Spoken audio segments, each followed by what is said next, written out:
I am starting webinar. Adjusting hat. I don't have the controls though. Where did they go? Yeah, things kind of go bonkers once you actually go live. Oh, there it's they like are. the controls just do whatever they want. Yeah. It's like, find me. It's like, what did I just allow my computer to do? Reboot for updates? Yes, please. Deploy SolarWinds patch. No, don't deploy What SolarWinds patch. updates do I want to deploy for SolarWinds? Welcome, everybody. Thanks for joining us. We're just doing a little pre-show banter here. We're really excited to have you on. I guess morning or afternoon, depending on where you're joining us from. But we'll give everybody kind of a few minutes to funnel in here as we get rolling here at the top of the hour. But thanks for joining us and spending some time. We're excited to kind of discuss 2020 in a recap. Lots happened since we actually started planning this webinar, so we'll cover some of that. But stay tuned and we'll get started here in a sec. Yeah, it's amazing how fast things can change. Joe and I were just doing some discussion about the SolarWinds situation for an episode that'll be out tomorrow. And we're like, it's probably going to be totally outdated. Whatever we record, like 24 hours from now, it's going to be like, oh my gosh, they were talking about it when it was just that days old. Like so much has changed since then.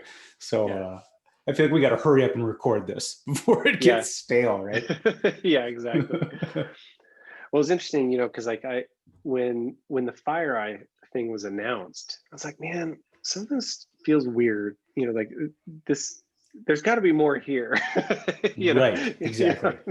Yeah, sure enough, there's a lot more there. Yeah.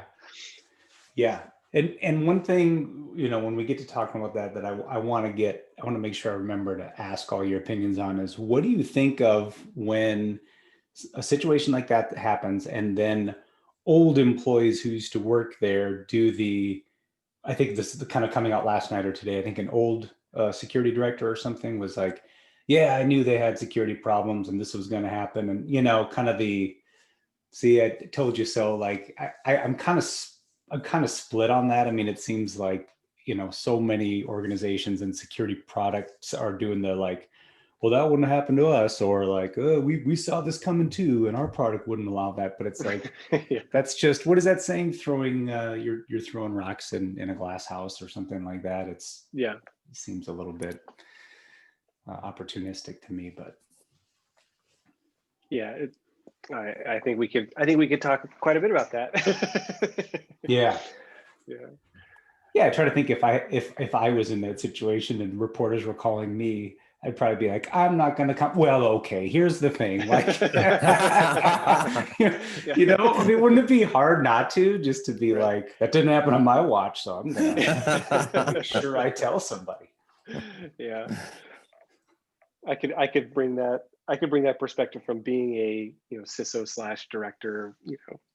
Yeah, for sure.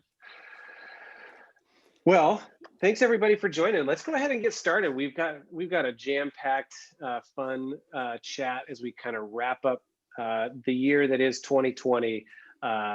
If you're a current PlexTrac customer, thank you so much for your business and your loyalty to us this year. And if you're newer to us, thank you. If you're just checking us out, we definitely encourage you to ask questions along the way. You can always reach out to us to learn more about PlexTrac and the platform.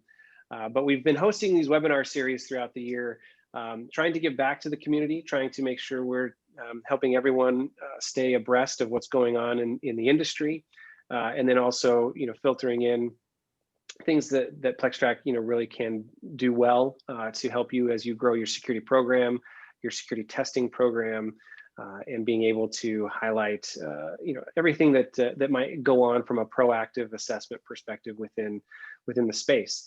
And so that's really our mission, is to help everyone, stay focused on the real work that needs to get done within cybersecurity, both from an assessment perspective, a remediation perspective, and an analytics perspective. But today we're excited to be joined with our good old friends at 7 Minute Security. Brian and Joe. I'll let them introduce themselves, but we've also got our staple VP of Success in Shawn Scott. So we're excited to just kind of talk about the year that was in 2020. And obviously we were just commenting before the show started that a lot has happened even since we started planning this episode. So there's been a lot of news. I think our mission at the onset of this was not to be your typical 2020 year in review where we just kind of highlight all the other ransomwares and all the different things, but kind of come at it from a more topical focus of like, what were the themes that we saw in 2020 that related to some of the breaches and the attacks. So we're excited to share with you some of those things that we saw as practitioners and vendors throughout the industry. And then kind of looking forward to 2021, what do we think you all should be looking out for in 2021? What do we think the landscape will look like, both from the threat and blue team perspective of activities that we anticipate really taking charge. So settle in, grab your coffee or your hot cocoa, and as Brian loves to drink, right? You're a big hot cocoa fan, right, Brian? Correct. Yep, already had 2, so I'm good to go. Continue. You're jazzed up. Well, yeah. So with that, let's just go around the room and Brian, why don't you start and introduce yourself? Let's see. Do I have these slides correct here? Maybe not. Yes. All right, sure. Brian, go right ahead. Yeah. Well, thanks, Dan and Shawn and Dallin and PlexTrac team for having us on. I'm Brian with 7 Minute Security. We do assessments, pen testing, and training, and also a weekly podcast that is no longer 7 minutes anymore, but we still it's the arbitrary length podcast, but we still kept the name. And I usually just in talks and stuff, I introduce myself as being on the cast of the 1996 super holiday comedy smash Jingle All the Way.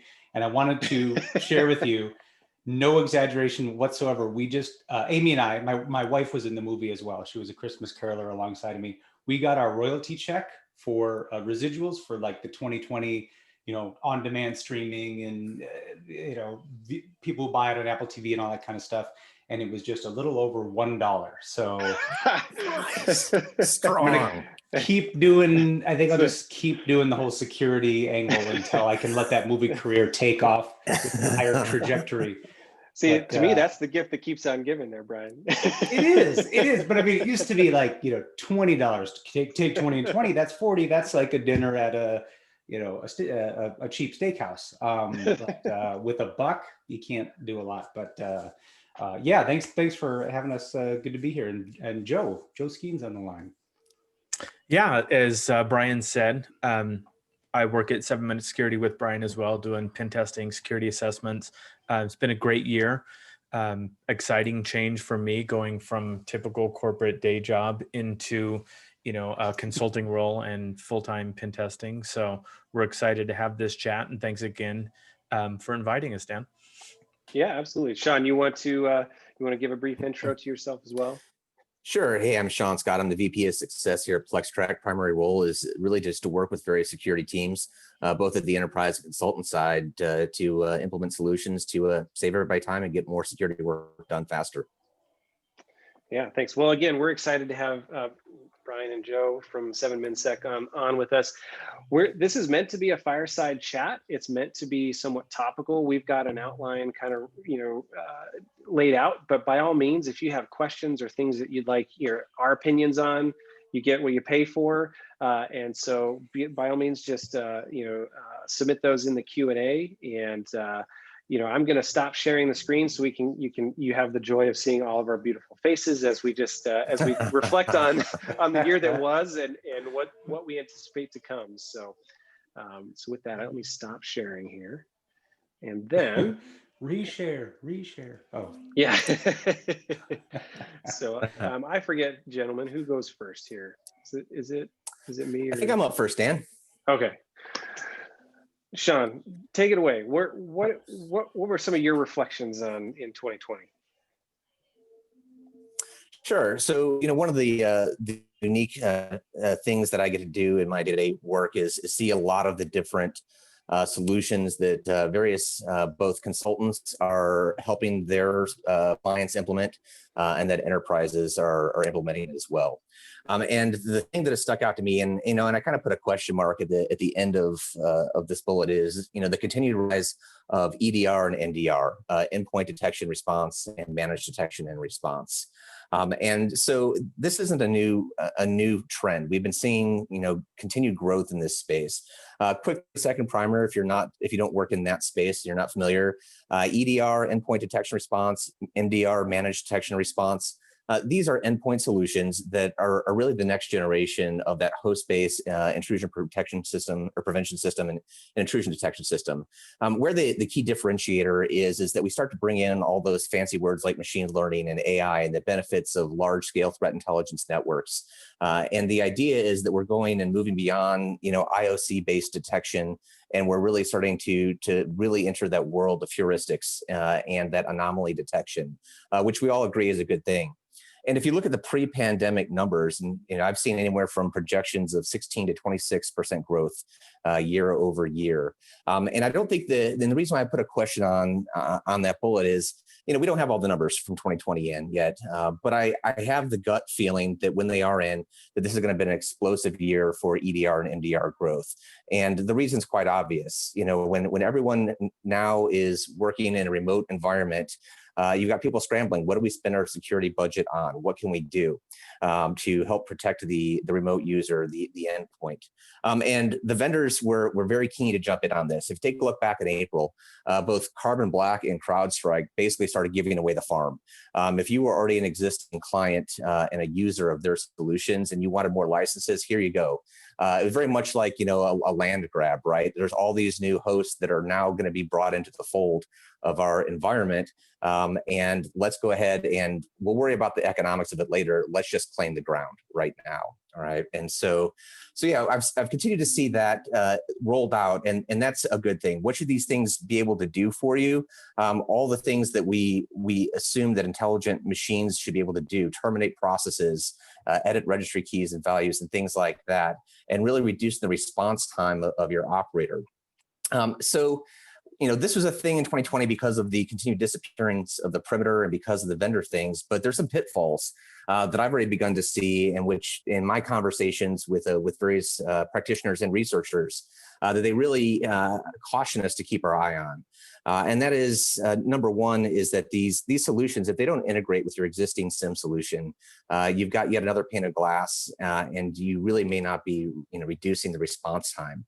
So my prediction is that what's going to separate the wheat from the chaff in some of these solutions moving into 2021 are those that really are more geared towards turnkey, integrating, feeding the data that they're collecting at the host level into your existing solutions.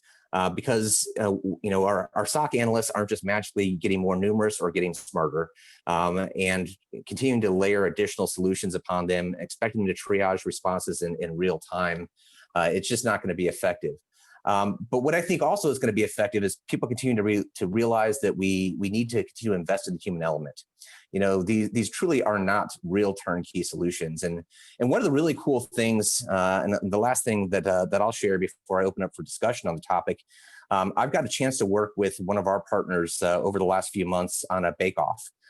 Where this consultancy was hired to take a look at first 6, fell down to 5 when one of the participants saw the test criteria, but to take a look side by side, run a very, very rigorous test using a MITRE-based framework test down to about 28 procedures. And they scored these. So you got 3 points if your EDR solution both detected and stopped, prevented the bad thing from happening. You got 2 points if you got detection with an accurate alert. This is MISTA. This is the thing, right? And then you got a 1 point, give me a prize. Here's your grape soda and your orange slice after soccer game. If you at least indicated that something was going on, right? They couldn't correlate it to a specific event, couldn't identify a particular atomic or other procedure. But the numbers were quite telling. At the end of the day, out of 84 possible points, the best score was 37. Now, does this mean that all these solutions suck? I don't think so. I think it just underscores the fact that any solution is going to, especially something that's looking to detect anomalies, it's going to need time to baseline. It's going to need tuning. It's going to need a human that is going to really derive the value. And even if it's just, a detection that doesn't correlate to a specific named event, these are all still good things. So I think the takeaway from that is there's value to these things, but out of the box, if you're not willing to also invest the time and the resources into really squeezing the value out, that they're really going to be yet another blinky light in your environment. Other thoughts on the rise of EDR and MDR? Yeah, I think one of the things go ahead. go ahead, Brian. I was going to say one of the things for me is that they're more complicated than the vendors lead you to believe. I've never seen a solution that doesn't pop something up that may catch, like you said, MSHTA, but then as an analyst without some amount of training, it's like, so what? What does that mean? That was bad. Well, you'll see even MS Build, if you have a lot of development going on, fires all the time. So then there's a lot of tuning that goes into it. It's, like anything else in security, it's not the silver bullet that's always promised from the vendor. So go ahead, Brian. Yeah, I was just going to say, I love the idea of testing your own MDR. And I'm just going to drop a link in the chat, just something that we put together maybe a year or more ago. But we were involved in some bake-offs as well. And really, I think if you've never had an MDR, there's a lot of confusion. They all kind of promise about the same thing, right? Like, we'll find all the bad stuff, just plug us in and off we go. But really, there's quite a bit of, it's not an apples to apples comparison. So that link I dropped in the chat is kind of a two-parter. One part is like, here's a whole list of questions you can ask these different MDRs to help you sort of figure out, where really are they different besides cost, the support contract they offer, hours of operation for their help desk, that kind of thing. And then some kind of basic technical tests you can run these through that, technical tests that we feel anyway, most of these solutions should pick up on, because interestingly, some of these kind of louder things, port scanning and password spraying, that really, I feel these tools should pick up on. A lot of them don't. So I hope that link will just provide, some value both in, evaluating something, or maybe you're up to renew your contract and thinking about switching vendors. That might help you make some decisions. And then the technical tests help you kick the tires a bit and figure out if it's, worth its money. Brian, you bring up a very great point there about things you would expect things to pick up on, like password sprayed, right? And that's one of the key, I think, differentiators between EDR and MDR that people don't quite get, is that, in the MDR, managed detection response, that's going to have an EDR solution in its stack, but it's going to bring the visibility from sensors potentially elsewhere in the network. And it's going to be able to do some of those cross-host correlations of events that you don't necessarily get. Aside from the simple fact that if you're not mature enough to have a SOC or trained analyst in your environment to digest the EDR, to make sense of all of that, then maybe a managed solution is the way for you to go. Oh yeah. We found in talking with clients, boy, I mean, if you try to do the network defense, it just gets really hard really fast. I think that Joe and I were talking about the evolution with one customer.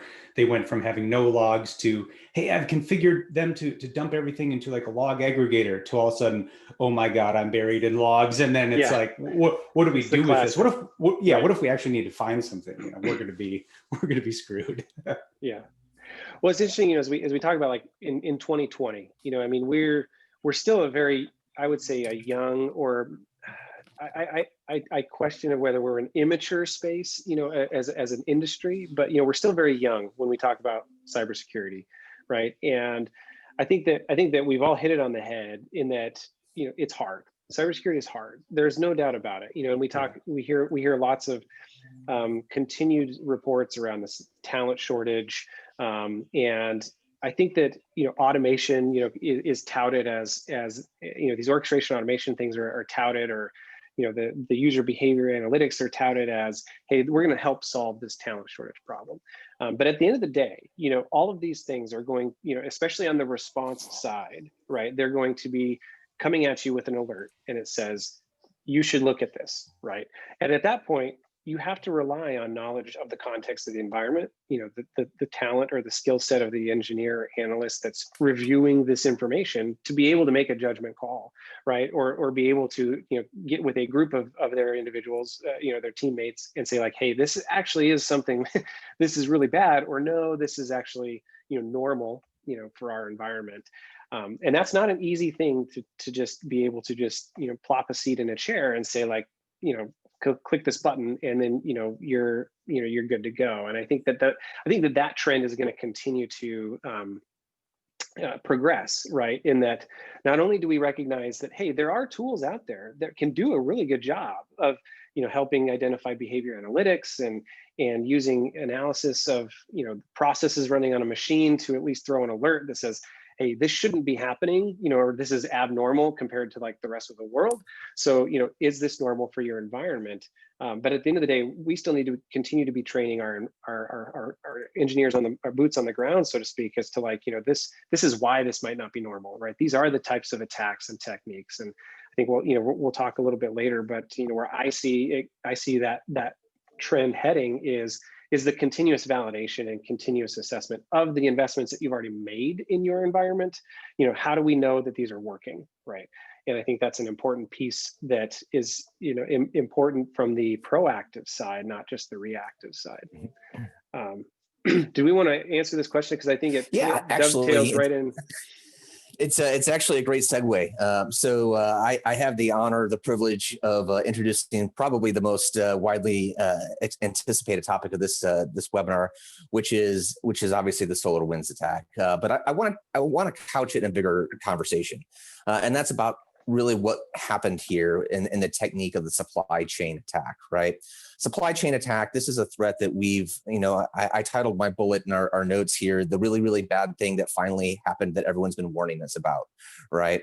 I come from a DoD background with a little bit of roots in critical infrastructure work, and the industrial control system community has been very awake to the potential for a bad supply chain attack, primarily because there's so much that's just hidden away in the firmware components that they buy. I mean, but if you think back to even the textbook thing that every person going through their Security Plus training learns about, the Target attack, right? The HVAC attack on Target, the retailer, that was a supply chain attack, right? You look back, in 2018, Elio Florio from Microsoft's APT Research was just warning us, it's coming. It's coming. We see these APT groups already testing out this technique, these tools, and these small scale things. Some of it, domestically. One of the big ones was MediaGet, which really targeted everyone just in Russia back in 2018. But you had the hitting of the Arch Linux distros or repos. I'm sorry. So this is something that's been in the making. It almost looks almost too planned, as if some of these tools and techniques were being tested in small scale areas. I think the things that are takeaways that I look at in these very early days, as Brian mentioned, anything we say about what happened with SolarWinds is going to be OBE, overcome by events, very soon. But I tell you what I was really impressed by was Microsoft's response. And so I think the trend you're going to see is more of this coordinated action by private industry and not necessarily government-led, because they have the tools to be able to do that. So if you're not tracking what Microsoft did, as soon as this thing became public, within 2 days, they had basically removed all the certs that the Trojan files were using. So every Windows system that was remotely updated no longer rejected those as valid. They sinkholed the C2 domain, which from a legal perspective is very difficult to do, especially if you've I think most people listening to this podcast or this webinar have probably looked into how do I ensure that my domain names can't be taken away from me, right? Right. And then they quarantined versus just alerting with Windows Defender, which is actually a huge step because it potentially can break things, and that kind of gave some top cover for other organizations to do that thing as well. So the question for the community, though, is that given the unparalleled success that we've already seen of this campaign, which we still haven't fully scoped, is there any reason to believe that this technique and these tools won't be used more frequently in the future? And the specific question we had in the Q&A was, wow, can they get into the code of the EDR and MDR solutions? What are we looking at here? Is this Armageddon? How can we defend ourselves against this in the future? Yeah, I think one of the things for me, Shawn, that kind of stepping back from it a little bit, looking at where potentially failures occurred. So one of the things that I keep thinking through, even beyond just, SolarWinds and how the attack took place, is was there a major failure in the SDLC process at SolarWinds that really needs more scrutiny? And are things like continuous deployment and continuous integration areas that we're going to need to scrutinize way more heavily? Because if you think about what we understand how the attack took place, they had control of the signing certificates for the code. So the code was signed. Um, and what is surprising to me is most development processes have a peer review process. Like, how did this code continue to make it through and continue to evolve and get pushed out to all of these different organizations with nobody noticing? That, I think, is the underlying story, is, stepping back not just to the detection, the response, but how do we ensure that the SDLC process has new and maybe even old controls around it that will help prevent this from things like the question in the chat, which is EDR vendors, because the processes that they used to get code, we're going to need to really scrutinize that process and think about how we can prevent it before it even gets to that step. Yeah, I think oh, go ahead, Shawn. I was going to say, once the genie's out of the bottle, though, you're a consumer of this, and we have, obviously we've got our own third-party vendor risk management programs, but there's only so much you can control and so much you can do, So from the consumer perspective, Dan, you and I had a little bit of banter about this pre-show. What are some things that we can do internally as consumers to layer our defenses and not just hope that the SDLC process gets fixed, at our vendors? Right. Well, yeah, I mean, and taking kind of a quick step back on my perspective, I mean, I guess to answer directly to the question, I think that we should anticipate that any kind of system that has administrative access to any kind of system on a network, that's supplied by a third party is a target, right? And they should already know that. They're, and I'm sure that even SolarWinds recognized, like I haven't delved into. I don't know that there's a lot of reports on the details of the SolarWinds breach itself, right? Because I think there's a lot of news around the impact and the fallout. All the agencies, 18,000 customers affected, but the actual investigation and SolarWinds breach itself, I think there's still a lot of details to come out there. But when we talk about the evolution of security over the last, I've been in the space 15 years. I started in the Department of Defense. Not alongside Shawn, but a similar background, and it was kind of this. We always kind of say like, this is going to happen. These are bad things. Like I think back to when I first got started, you were always in this battle for like, why should you care? Why should you bother about doing anything security related? At that point in time, certification and accreditation lasted for 3 years. An authority to operate within the DoD. 3 years is a long time, right? Even 1 year is a long time. So. So there's a different mentality. And then I think back to like the Google, and was it Adobe, hacks like around the 2008 timeframe, right? And that I think kind of like, was a pivotal moment, right? Where everybody started to see like, oh, there is a broader impact that these have. Snowden revealed, I think it was out of the Snowden breach, revealed a lot of the supply chain interdiction exposures that we know governments are already doing, right? So we know this is already a technique in espionage, period. But I don't think it really sunk in that there's this type of vector that can be this far outreaching. And really where I'm going with this is like, I think that reflecting into, or prospecting into 2021 is the need for this continued zero trust mentality. I think that we can talk about the SDLC within SolarWinds and see if there's ways to try and prevent as much of that. But at the end of the day, I think, you guys may have even recognized in pen tests, right? Jenkins. Some of these popular systems for deploying code are quite vulnerable, right? And so who knows if if there really was a breakdown in the code review process, or a gate that got switched, and I think it's a forensic exercise at this point. But at that point, when we talk about bringing an EDR vendor into our environment, when we talk about bringing a network management tool into our environment, we still have to presume that those could be used for bad things. And so continuing to assess, can I detect behaviors? I think the types of assessments where it's assumed breach are very important, right? Because I think you probably have battled it too, where it's like, oh, well, we just want to test whether or not you can get in, right? Like we just want to test if we can, and it's like, that's really not the point of the test, right? The point of the test is like, assume I can get in, right? Everybody that's done a phishing exercise has some percentage of people clicking on it, right?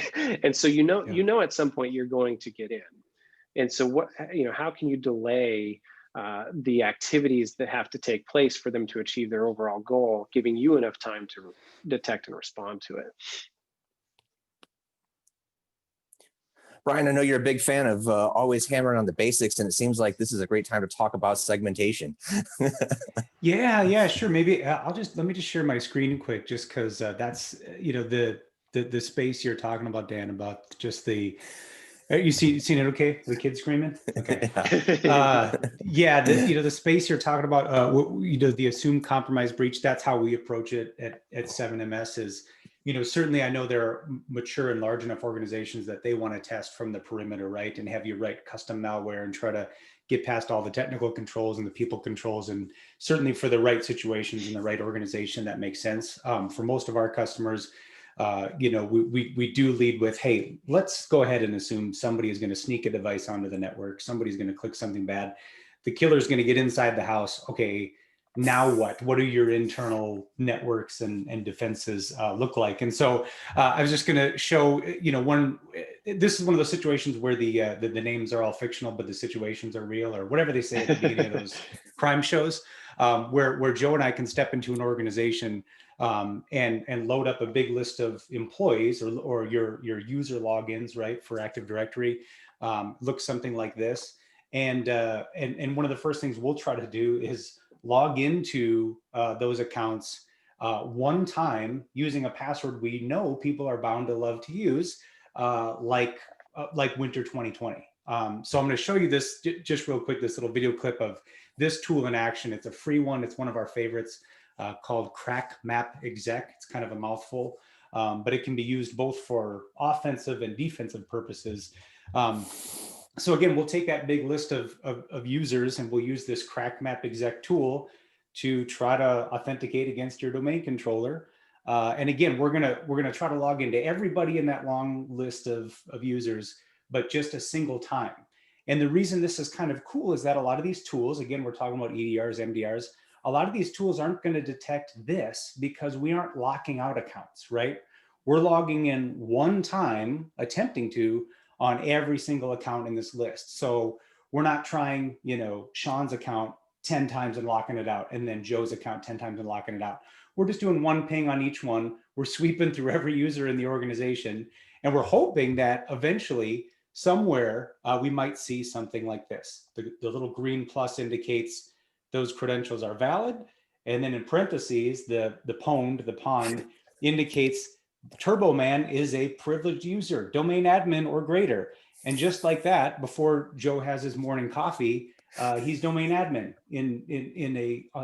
on a pen test. And sometimes it is that quick. I'm not saying it always is, but often it's that easy. And all of a sudden, cool, we have the keys to the kingdom. Let's go after your sensitive patient data, your credit card data, all those kind of things. And I just want to show, because we end up talking about this stuff so much with customers. I just want to show you one free tool you can run if you're wondering today, I wonder if I have any cruddy passwords in my environment. This tool called PwnCheck is pretty slick. The free version will let you do what I'm about to show you, which is just do a quick audit of your environment for bad passwords. But it'll download that Have I Been Pwned database of 600 million and change, known weak or breached passwords. It'll download that in the background, and then you just provide this tool an admin account, and it will check all of your accounts against 600 million plus bad passwords, and then spit you out a pretty HTML report. The only kind of downside of the report is some information is hidden unless you pay for the tool, but you still get like a really nice output that gives you some good data points. So we see here we've got 12 people in our environment that use some of those bad, weak passwords. We've got 4 people with the same password. That's probably not good, right? If we're following best practices, we want to have unique passwords for everybody. And then this one has produced some interesting results as well. Oftentimes, not oftentimes, but once in a while, we'll see users, and sometimes high privilege users, with blank passwords. So for whatever reason, the password was temporarily set to blank, and now, an attacker could have used that for nefarious purposes. So, so that's one I encourage folks kind of, as we go into next year to audit your environment for passwords, because they're often the first, sign of bad things to come. And if you don't mind, can I show you one more? Just that shows up on tests over and over again that I don't think people give enough attention to. I just want to show you quick how you can audit your environment for, I call them clear text creds. They're not really clear text, but they're just as bad or as good as clear text. And those credentials come out of an old advisory from Microsoft that they patched for. It's this MS14025 vulnerability, which if you see it pop up on a Nessus scan, you might say, oh, cool, we patched for that. I'm good to go, right? Well, what that bulletin was all about was that you used to be able to, in a group policy, you could push out like a local admin to every workstation if you wanted those to be uniform across the enterprise. And you would just go into a GPO like this, and you type in the username, you type in the password. Cool, it pushes that out. The bad part is, at some point, I think it was like on a one of Microsoft's support site, they published the key to reverse those passwords and get the clear text out of them. And so what Joe and I will do in a pen test is we'll come by and we will run this one-line command that I'm about to show you. And hey, Brian, I think I'm only seeing your window with the Windows Explorer. I'm not sure if you're showing something else. With is anyone else seeing that? Like the video stopped or something. Oh, Yeah, okay. Or is frozen or something weird, Brian? I don't know. Just got a list of suspicious looking DLLs. Let me see. Let me just try that again. Does how about no, not working?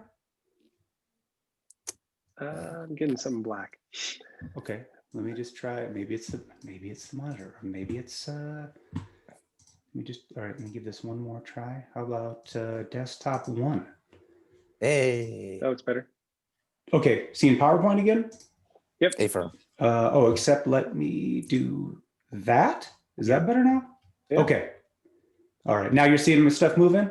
Yeah. We're zooming in on C prompt. Okay, so this little one-liner is handy for finding where these easy to decrypt passwords might be in your environment. So basically this find string command just crawls your whole GPO hierarchy looking for where these credentials might be stored. And Joe and I have come across pen tests where everything else, like all the security basics, were right, but these kind of things were dangling in the background. So if you look up, kind of up to the left here, you see there's an account called local admin with this encrypted password value, right? C password, blah, blah, blah, blah, blah, blah, blah. But like I said, the sort of bad news is that key is widely known. And so you can use any number of tools just built right into Linux and just go, all right, let's decrypt that. Oh, it's password 1. And just like that, we've got a local administrator account across the entire environment. So even though we don't have domain admin, we kind of have the equivalent, right? We have admin access to all the machines. So that's just just one other thing I wanted to share is you look at that advisory, know that it fixes, it stops you from putting clear text creds in GPOs going forward.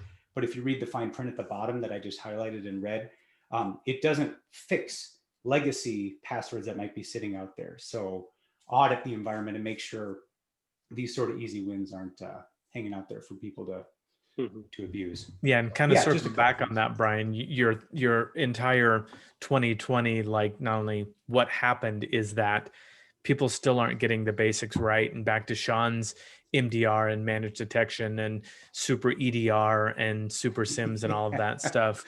Yeah. Oftentimes as pen testers are not the things that we often worry about for us, because there's simple methods that even kind of go undetected. One of the questions that was posed is like, what countermeasures do you recommend for organizations to identify password spraying? And it really is not it's both not an easy thing to detect and an easy thing to detect. The challenge is, because oftentimes we're authenticating against the individual endpoints, if we're doing local admin passwords, or against the domain, you have to be collecting logs from those endpoints to see that a single source just tried to authenticate against a multitude of different computers. And if it's from the domain perspective, if you're collecting those domain controller logs, you have to have something that would correlate those events and say a single source, again, tried to authenticate against a whole bunch of different user accounts. It can be relatively easy to detect if you have some of the right tools in place, but we see it so often that things like that are overlooked. And if you don't think people still set passwords as winter 2020, Brian and I will tell you that Yeah. we still run into it. Yeah. And Yeah. then if we notice that complexity's turned on, it'll be winter 2020 ! Or pound. I mean, it's Right. it Yeah. still happens on, virtually every pen test. And then Yeah. when we have access then to the entire domain, we see passwords that are set terrible and that are easily crackable or sprayable, kind of coupled with that. Right on. Well, and I think Yeah. that, I mean, I think that kind of begs the question of like, okay, so like we know that there's there tends to be this trend, right? And so like where I keep coming back to is what I'm perceiving in the industry and what I've seen in the last year, and then where I see things going is like, we recognize that exact same thing, right? We recognize that the EDRs are not picking up everything they should. We're not collecting logs from the right sources. We don't have enough time to sift the signal from the noise when something like that might come in, right? You might have 20 other alerts that one was buried into. And so, where I see us heading, where I've seen things moving in 2020 and where I see us heading is much more conversation around what is the actual attack life cycle, right? I think up to, maybe a couple of years ago, things were very heavily focused on compliance, right? I mean, in terms of nomenclature that you talk to the business about, right? Like, hey, we're PCI compliant. These are security controls that we do to make this happen, but things in the business level were spoken more in terms of compliance than anything else. But what I see the trend heading is the CISOs and the security directors themselves are also starting to use language related to the attack lifecycle. This is why I'm always going to be a huge fan of MITRE and the MITRE attack framework, in that it really does highlight these are the actual tactics and techniques that some of these bad things, or that most of these bad things happen, and the progression. And so where I see us heading, I saw a lot of that in 2020, really starting to come to fruition. You got AttackCon and lots of continued discussion around utilizing the MITRE attack framework as just a point of reference, right?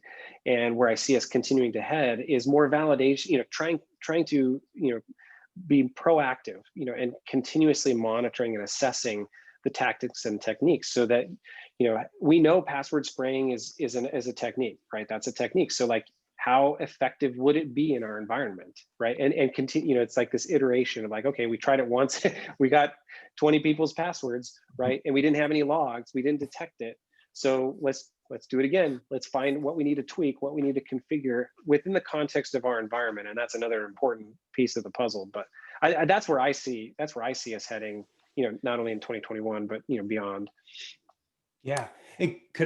Sorry, Shawn, go ahead. Yeah, I say, and what I've noticed with the evolution of the use of MITRE Attack Enterprise is going beyond we're just going to use this as a classification so that we can talk the same language, and that we can reference, the general technique of a particular attack, to what we're getting out of the people that we work with is, how do I use this to map my coverage? What have I tested? Where can I feel confident that I have exhausted or at least provided really good coverage of testing the effectiveness of known techniques in a given tactic. Where am I holding the line, right? And using frameworks like MITRE to ensure that we are getting effective and adequate coverage of the different paths into our environments, and not just testing the same things over and over again, not just using winter 2020, but what I'm saying is when you do have those more advanced adversaries, and I know that Joe, you've had some things you wanted to discuss after Brian's comment, maybe on some of the increasing sophistication in ransomware and how they may be, starting to explore some of those other techniques. But maybe first over to Brian. I'm sorry I cut you off there, buddy. No, not at all. I was just gonna say, and I think that MITRE ATT&CK framework is excellent. When we get asked for, what's an example? Like, give me an easy example of something that, if you were an attacker and a defender, what would you want to be able to, detect happening in our environment? And I like to give the example that I hear about from some of our MDR partners who say, somebody clicks on something bad. It's like a user, the user who clicks it has administrative privileges. That whatever that icky bit of data is that gets on their machine, what it does is it scans the network on port 445, the SMB port, looking for machines that haven't been patched for the Eternal Blue vulnerability, the MS-1710. And then it just waits a while, does it again, maybe middle of the day when more machines have fired up, right? And then looks for those machines and automates their takeover and deploys ransomware, right? So I use that as an example of, if someone came on the environment and even did something as simple but kind of loud as a port scan, would you know about it? And most times they say no. And I just want to share just super quick, if screen sharing will cooperate with me. Are you seeing my honey? Yep. Stuff. Okay, so here's free, because I love free. This is something that if you don't think you could detect this today and maybe aren't ready to evaluate a more expensive endpoint or MDR solution or MDR EDR. This was built by somebody who hangs out in our Slack community. It's called Canary Pi, and it'll run on a Raspberry Pi or just a very low level Linux VM. And it detects things like port scanning, like protocol poisoning, like a lot of these things that we do on pen tests.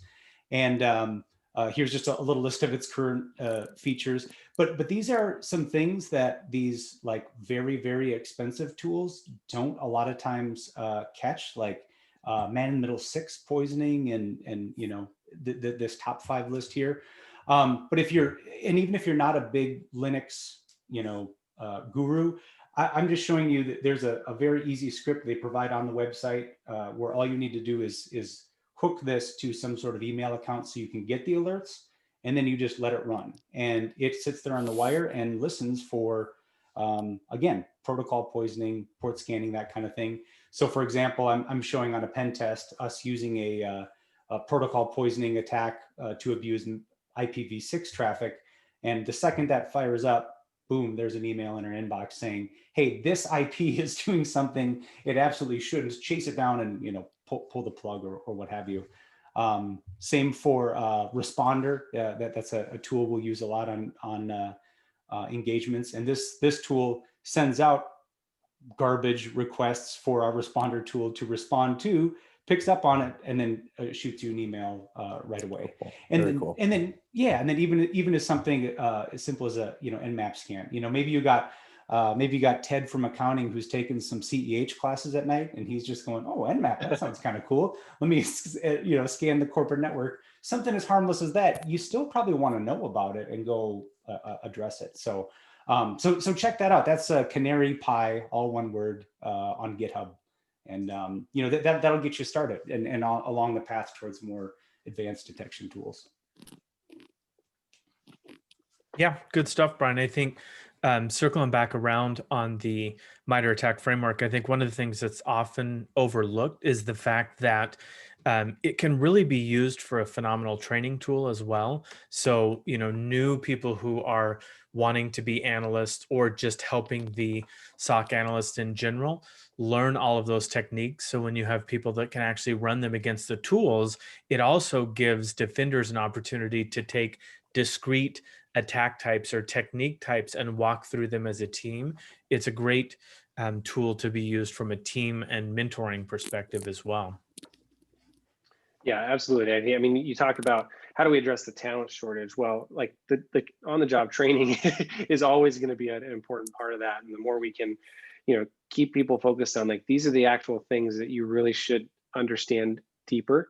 There it is, right? I mean, like, if you're talking about like, hey, if you're a college graduate or like a, student studying cybersecurity, like what should you just go like get very intimately familiar with? It's the MITRE ATT&CK matrix. Like, I mean, there's plenty there to just start reading up on, right? And you can see, I mean, what's nice is you can walk through an entire adversary's emulation plan, right? I mean, it's like, here's what APT3 does, right? Yeah. No, I completely agree. And I think, continued training in that aspects is how we help address the talent shortage, and by continuing to rise the tide for all ships. So we've got about 10 minutes left. I think, Joe, you had some stuff you wanted to talk about kind of on the ransomware side. Yeah, I'll make it quick. I know ransomware just, it gets all the headlines, but I just wanted to reiterate that I think we've become so numb to it that we really are forgetting to realize how sophisticated, and I know that word gets way overused, but what we saw in 2020 looking back, and it kind of started in 2019 as well, is that attackers really shifted from single machine ransom to full domain compromise, and the speed and efficiency at which they've done it is mind-boggling. And so, it used to be, like I said, you'd only ransom a single computer. What I think we're going to see going forward is this continued full domain compromise. Some of the other things that we've also noticed in 2020 is that there's a lot of even things like taunting and data exfiltration at the same time. So not only will they ransom the environment, but shortly before that, they'll exfil all of your data. They'll put it up for sale, but they'll also promise you they'll give it back and destroy it. And then they've resulted to taunting people on both Twitter and phone calls, and this public nuisance campaign about you may have had the best environment in general, but and you say, well, we're not going to pay the ransom. Well, then they say, that's okay. We'll start leaking all of your data as another means to share it. So I find that a disturbing trend of 2020 and a concerning one looking forward. So that being said, how about we go into then our brief round on predictions going forward? Yeah, Brian, why don't you start? Then maybe let's go Brian, Joe, Shawn, and I can wrap it up. And you're on mute, Brian. Oh, classic webinar. And that's all I have to say. 2020. Here we are, 2020. I know. I just feel like there's still so much December left in InfoSec time. Yeah, I know. It's like, well, I'm not at all feeling comfortable like we're wrapping things up. Like we got to do this at 11:59 on the 31st, and then see if we make it to the 2021. No, I think I'm just going to stick with kind of the common theme we talked about for this year, because it's such the space we play in, right? Like we'll get customers going, oh my gosh, I've read a little bit about this SolarWinds thing. We would never be able to detect that. And they freak out thinking now's the time to just close the business because, they take an attack that, on sophistication, right, and skill set is like a 10, right? And they go, well, we'd never be able to get that. And then Joe and I just kind of talk them down off the ledge, and we go back to, the basics over and over again. I don't want to misquote him, but I'm a big fan of John Strand and the Black Hills Information Security Group. And I know he has kind of a canned response when someone says, what's the best MDR, EDR tool for this, tool for that. And he's kind of like, hold on a second. And he talks through some of the basics. And I think gave the example that I'm going to try to do more research on this year, which is, hey, if you're not living off the land, if you're not leveraging effectively your Windows software firewall, like if you've just done what most orgs do, just shut it off and GPO, he's like, you got to up your game in that department. We got to start segmenting, doing things like, yes, we'll allow clients to talk SMB to servers, but why are they talking to themselves over SMB? Like that's bad. That's how things spread. That's how people get ransomware. And so I think that's going to be a prediction / area of focus for us this year, is just the more we can do in the fundamentals department to make good defenses available to customers without maybe, the deep pocket, wallet hit attached to it, so that, they reduce the chances of more advanced attacks. So that's where we're at.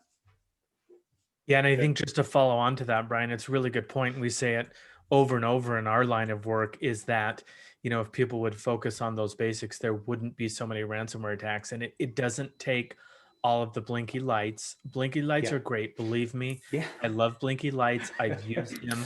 But when you couple that with just some very basic cybersecurity controls, it makes a dramatic difference about how effective we are as pen testers, and then how effective those adversaries are. I think one of the other things that I wanted to point back to as far as looking forward to 2021 and just kind of talk about it is, because the ransomware has become such an epidemic, and it's getting worse and worse, even though we're coming more and more numb to it. A lot of companies are relying upon cyber insurance to really pay the bill. And the bill is, when your entire domain gets compromised, the bill is huge. And I don't know if people are really tuned into the cyber insurance marketplace, but we've been reviewing quite a few of the policies, with some of our customers and just chatting with other folks, and the requirements have gone up dramatically as far as what's required to get cyber insurance. So for instance, some of the policies I've seen require Office 365 with advanced threat protection. It's required. If you don't have it, they will cancel your insurance. Multi-factor for all users. If you don't have it, they will cancel your insurance. It's not hey, we're going to raise your premium. They are not insuring people anymore. EDR, Shawn, you started out saying EDR is going, exploded. It'll explode even more. EDR and managed service, now a required element for most cyber insurance policies. Privileged access management, which we didn't even get a chance to talk about, but that will be a requirement as well. Protected DNS, so your umbrellas and whatever DNS services now required on most cyber insurance policies. So I encourage folks to maybe look at stuff like that, because if your fail-safe plan is cyber insurance, there's a good chance in 2021 you're not going to get renewed if you're not doing all those things. And with that, that's my prediction for 2021 is cyber insurance will become, just basically unsustainable for many organizations. And not that I just want to say, I don't want any organization to suffer, but Joe, I'm actually kind of glad to hear that, because I don't like the attitude of like, let security wait for another day because we got this expensive policy. I'm kind of glad personally to see the policies pushing back a little bit and being like, no, you're not just going to rest on this. Like, right. Turns out you actually got to make things a little bit more secure. Yep. And I think we'll see them do more hands-on audits to validate as well. Yeah. All right, I guess I'm up for my predictions.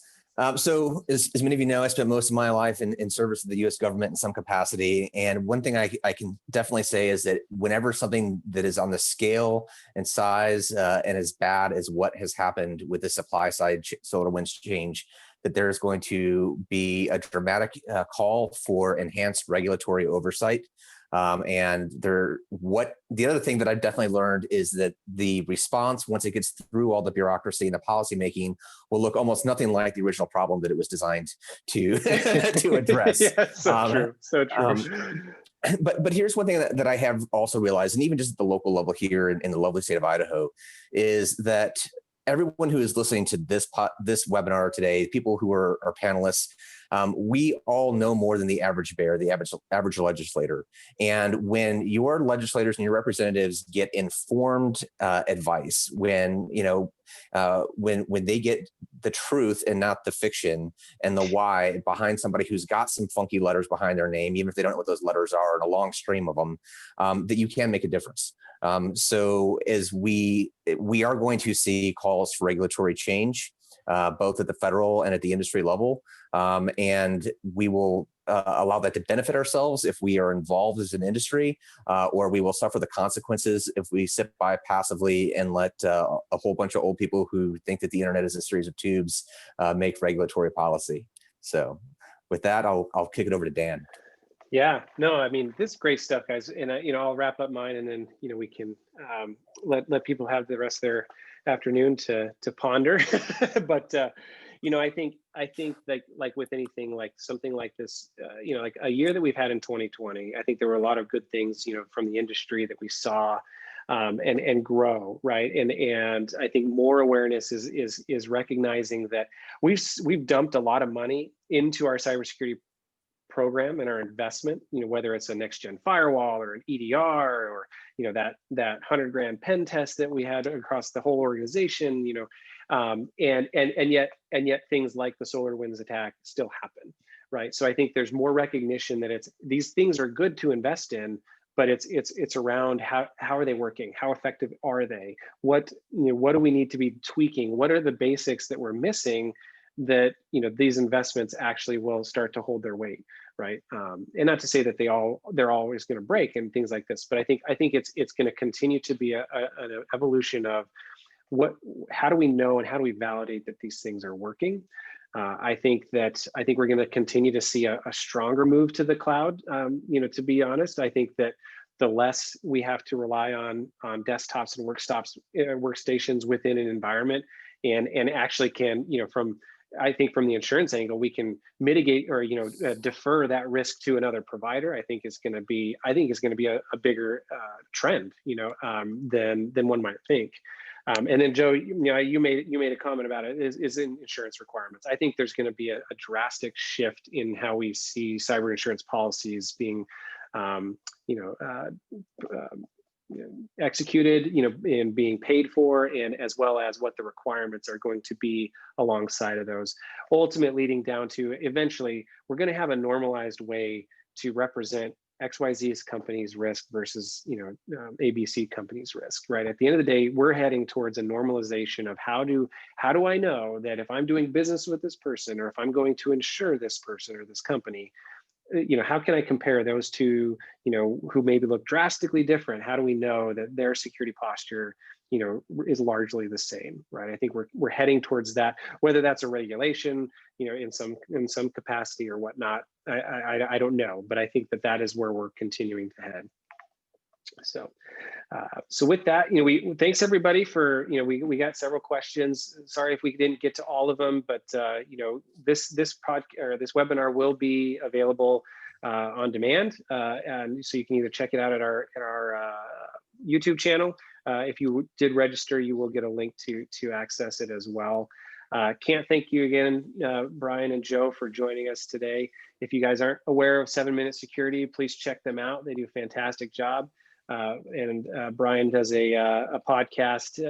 I guess, Joe, do you help with the podcast now, or? Yeah, once a month we do a new segment. So check them out as well. Always have a good time hanging out with you guys. And Brian, we'll look forward to seeing you out here in Boise here. Yes. Once the pandemic dies down. I'll be there. Yeah, can't wait for it. Yeah, thanks a lot for the opportunity. That was a lot of fun, guys. Boy, that time went fast. So let's do it again sometime. Oh, okay, hat time. Okay, yeah. Fine. Here, we've got a cool little icon that I'll have to share as we close out here. Dallin does a fantastic job. So with that, everyone, happy holidays, and may 2021 look very bright and brighter than 2020. Well, yeah. That's a low bar, very low bar. Thanks, everybody. Thanks, everybody. Have a great day.